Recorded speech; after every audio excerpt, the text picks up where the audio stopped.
Et est-ce que ça va changer la vie des parents d'avoir un enfant allergique, que ce soit en termes pour l'école, les collectivités, les vacances, les anniversaires? Alors, normalement, on doit faire en sorte que non, que la vie soit la plus normale possible. Je dis on doit faire en sorte parce qu'au début, forcément, ça demande de s'habituer, ça demande un apprentissage pour savoir faire déjà ce régime d'éviction.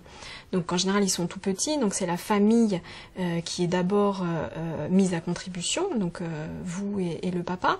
Mais ensuite, selon le mode de garde, il va falloir que cet apprentissage soit également réalisé par les collectivités qui vont prendre en charge les enfants.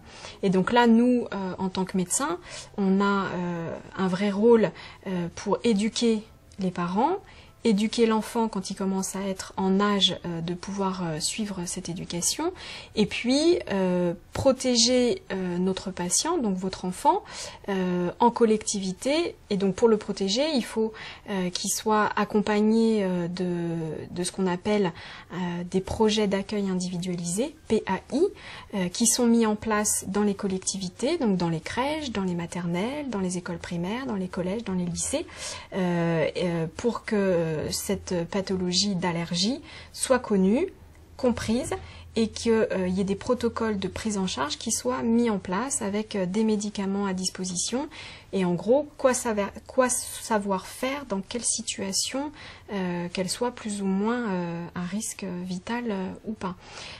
Donc forcément, ça demande un apprentissage. Mais une fois que cet ensemble est bien mis en place et que tout est rodé, normalement l'enfant peut bénéficier d'une vie normale. Il va à l'école, il va faire ses activités, il peut aller en garderie, il peut aller en centre de loisirs, il peut aller en centre de vacances. Les projets d'accueil individualisés au fur et à mesure ont été étendus à tous les lieux de vie des enfants, et donc si jamais il y a des difficultés, des litiges, il y a des institutions faites pour avoir recours, pour pouvoir aider, pour pouvoir médier, et que tout se passe bien pour l'enfant.